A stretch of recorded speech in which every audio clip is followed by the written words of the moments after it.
Elections के वक्त सबसे ज्यादा प्रॉब्लम होती है ये सोचकर कि किसको वोट दे किसको नहीं दे, कौन अपने वादे पूरे करेगा कौन नहीं करेगा। सो आज मैं इस वीडियो में टोटल 10 पॉइंट में बात करूंगा और आप डिसाइड करना कि किसने कितना वर्क किया है एनडीए ने अपने 10 साल में वर्सेस यूपीए ने अपने 60 साल में। NDA means national democratic alliance, जो कि मैं बीजेपी को बुलाऊंगा, और वही यूपीए यूनाइटेड प्रोग्रेसिव अलायंस, ये कांग्रेस के लिए यूज होगा। सो चलो वीडियो को करते हैं शुरू। नरेंद्र दामोदर दास मोदी। क्रोनोलॉजी समझ लीजिए, सीएबी आने के बाद एनआरसी आएगा और कांग्रेस को 60 साल अवसर मिला।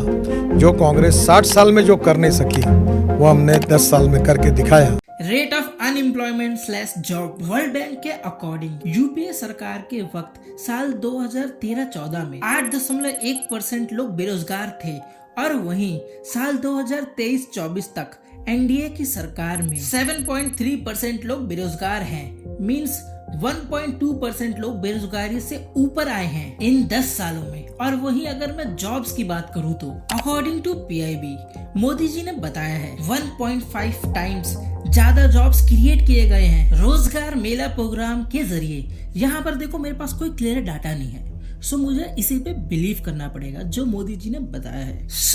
अब आ जाते हैं पॉवर्टी पर। अकॉर्डिंग टू नीति आयोग साल 2013-14 में 29.17% गरीबी थी, और वही साल 2022-23 में 11.28% रह गई। 17.89% से गरीबी कम हुई है। इनफैक्ट उत्तर प्रदेश ने इस लिस्ट में सबसे अच्छा प्रदर्शन किया है। 5 करोड़ से ज्यादा लोगों को सरकार गरीबी रेखा से ऊपर लेकर आई है, और वहीं बिहार में 3.77 करोड़ और वहीं मध्य प्रदेश में 2.30 करोड़। लेकिन दुख की बात तो ये है कि भारत अभी भी ग्लोबल हंगर इंडेक्स पर 111 नंबर पर आता है 125 में से। और इससे लड़ने के लिए सरकार ने प्रधानमंत्री गरीब कल्याण अन्न योजना बनाया है।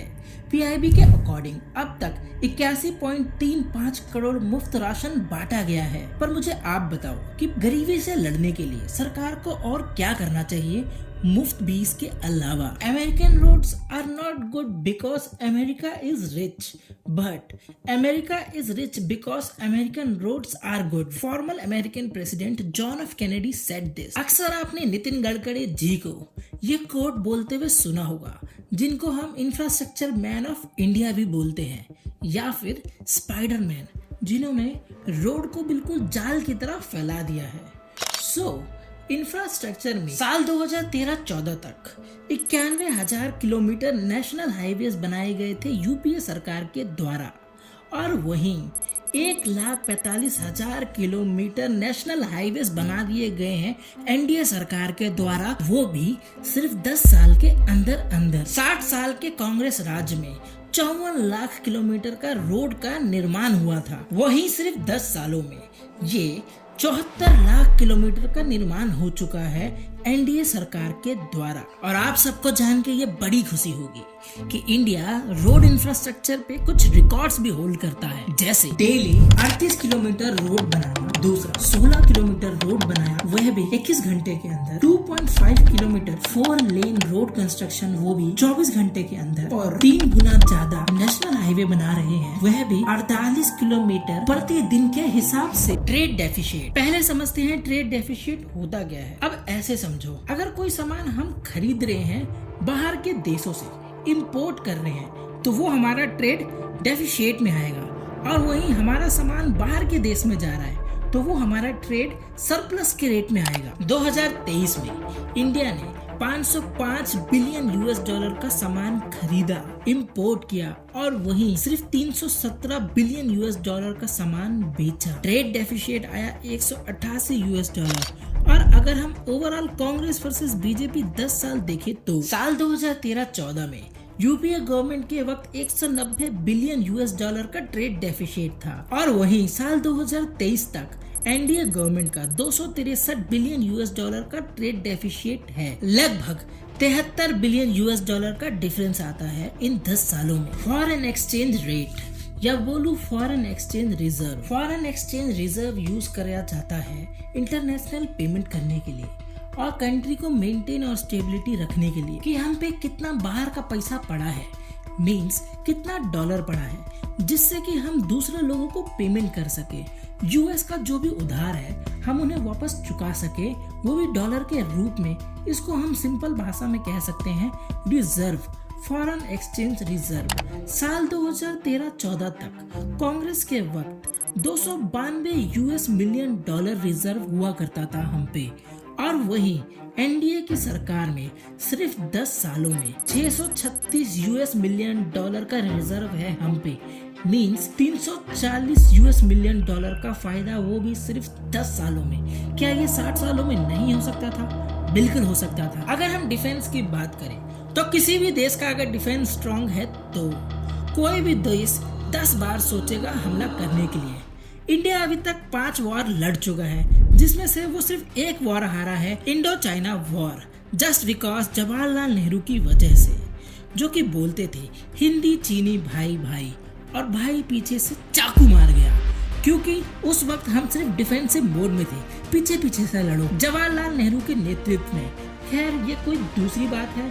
और 4 लड़ाई हमने पाकिस्तान से की थी, एक 47 में, एक 65 में, एक 71 में आइकॉनिक वॉर जिसमें चड्डियां उतार दी गई थी, और एक 99 में कारगिल वॉर। इनफैक्ट अब पाकिस्तान ने इंडिया से 100 साल के लिए फाइट ना करने का पीसफुल कॉन्ट्रैक्ट तक साइन कर लिया है। और अगर मैं वहीं डिफेंस की बजट की बात करूं तो साल 2013-14 में यूपीए की सरकार में 3 लाख करोड़ बजट हुआ करता था, और वहीं एनडीए की सरकार साल 2023-24 तक 6 लाख करोड़ का बजट कर दिया गया, 2 गुना ज्यादा। यूपीए सरकार के वक्त काफी सारे टेररिस्ट अटैक हुए, जैसे साल 2001 पार्लियामेंट अटैक, साल 2008 26/11 मुंबई अटैक, और वहीं बीजेपी ने घर में घुस के मारने का संदेश दिया, लाइक उरी सर्जिकल स्ट्राइक या बोलूं बालाकोट एयर स्ट्राइक। और आज भारत अपने खुद के मिसाइल्स बना रहा है।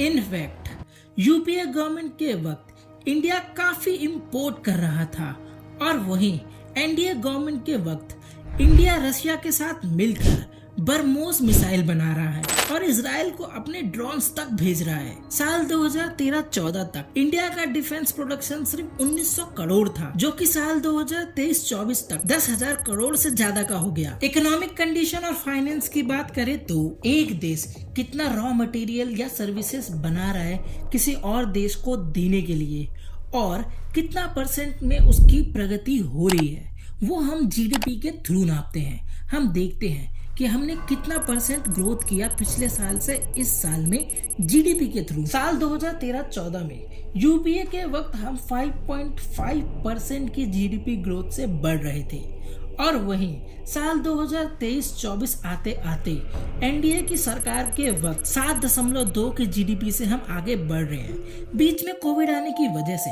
हमारी जीडीपी थोड़ी डाउन भी गई, वरना एक टाइम हमारी जीडीपी 9 तक पहुंच गई थी। इनफैक्ट साल 2013-14 तक भारत की पर कैपिटल इनकम $1438 थी, और वहीं साल 2023-24 तक बढ़कर $2389 हो गए। इनफैक्ट जीडीपी रैंक में भारत साल 2013 तक 9वें स्थान पर था, और वहीं साल 2023 तक भारत 5वें स्थान पर है, वो भी $4.11 ट्रिलियन के साथ। और अगर हम एक्सपोर्ट की बात करें तो साल 2013-14 यूपीए सरकार में एक्सपोर्ट $312 बिलियन का था, और वहीं साल 2023-24 एनडीए की सरकार में एक्सपोर्ट बढ़ के $418 बिलियन का हो गया। वहीं अगर हम टैक्स एफिशिएंसी रेट देखें या फिर rate of investment, stock market return, काफी कुछ है। इस टॉपिक पर बात करने को वीडियो लंबी हो जाएगी, किसी और वीडियो में बात करूंगा। अब आ जाते हैं मेडिकल या हेल्थ केयर इंडस्ट्री पे। पहले ये समझते हैं हेल्थ केयर इंडस्ट्री सरकार के लिए क्या मायने रखता है। एक सरकार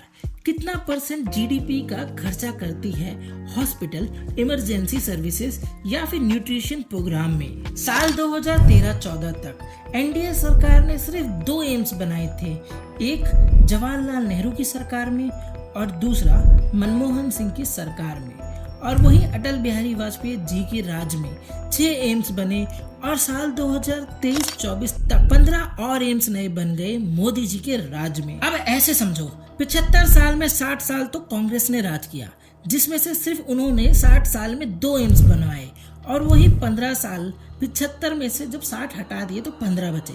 15 साल एनडीए ने राज किया, जिसमें से उन्होंने अभी तक 21 एम्स हॉस्पिटल बनवा दिए, वो भी सिर्फ 15 सालों में। मतलब 60 साल और 15 साल कुछ खैर, जिसमें से एक एम्स तो बन रहा है अपने प्यारे कश्मीर में। इनफैक्ट बजट डॉक्यूमेंट के हिसाब से यूपीए गवर्नमेंट सिर्फ 0.28% टोटल जीडीपी का खर्चा करती थी हॉस्पिटल्स के ऊपर, और वहीं एनडीए सरकार 0.49% खर्चा कर रही है टोटल जीडीपी का हॉस्पिटल्स के लिए। फॉर एग्जांपल ऐसे समझो कि मेरे पास 100 रुपए है, तो मैं लगभग 28 पैसे सिर्फ और सिर्फ हॉस्पिटल के ऊपर निकाल रहा हूँ, और एनडीए सरकार 50 पैसे हॉस्पिटल्स के लिए निकाल रही थी।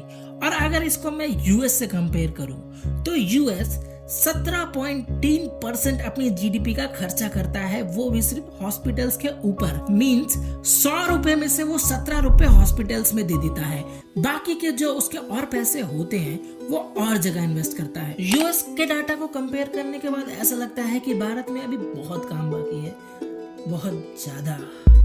खैर, इससे लड़ने के लिए एनडीए सरकार ने साल 2017 में प्रधानमंत्री जन आरोग्य योजना मींस आयुष्मान कार्ड आपने सुना होगा, जो 5 लाख तक आपको कवरेज करता है।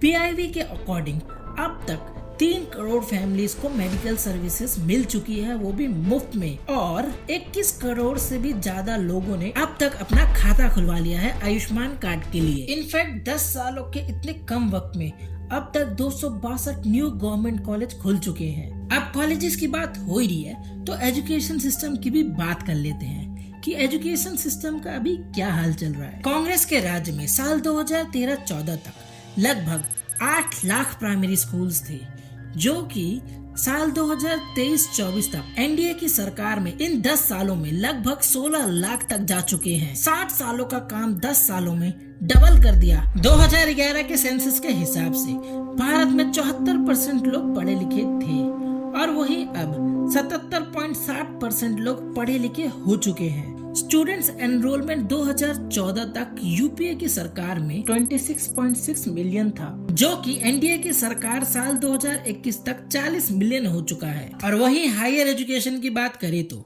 देश में साल 2014 तक 711 यूनिवर्सिटीज हुआ करती थी, और साल 2024 तक आते आते ये आंकड़ा 1250 तक छू गया। ग्रोथ रेट पकड़े तो 6.46% का हुआ है। काफी सारी ग्रोथ हुई है ना। इनफैक्ट गवर्नमेंट तो अपने मैनिफेस्टो में बहुत से वादे पूरे करने को बोलती है। आइए देखते हैं एनडीए ने अभी तक अपने कौन कौन से वादे पूरे किए। सीएए, यूसीसी, एनआरसी, आर्टिकल 370 हटा देना कश्मीर से, या फिर अपने प्यारे श्री राम मंदिर जी का मंदिर बनवाना अयोध्या में। एनडीए सरकार ने अपने कहे मुताबिक काफी सारे वादे पूरे किए हैं। वहीं कांग्रेस के राज्य में इन सब पर बात तक नहीं की जा रही थी। अगर सोचा जाए तो ये सारे आइडिया कांग्रेस के ही थे, बस बीजेपी को बोला गया कि भाई तुम इम्प्लीमेंट कर दो, तुम्हारे अंदर दम है तो, और उन्होंने कर भी दिया। इनमें से अगर एनआरसी को छोड़ के बाकी अधिकतर सारी चीजें जो भी मैनिफेस्टो में किया गया था वो सारी पूरी की गई है। अब आ जाती है बात वोट देने की। तो देखो यार, वोट देना आप सबका जन्मसिद्ध अधिकार है। जिस गवर्नमेंट को भी वोट दो, उसको दो जो आपके आसपास में वर्क कर रहा हो, ना कि किसी इन्फ्लुएंसर की बात पे आके किसी गवर्नमेंट को तुम्हें पसंद भी हो तो तुम उसको भी वोट मत दो। अपने आसपास का विकास देखो, क्योंकि तुम पूरे देश का विकास नहीं देख सकते।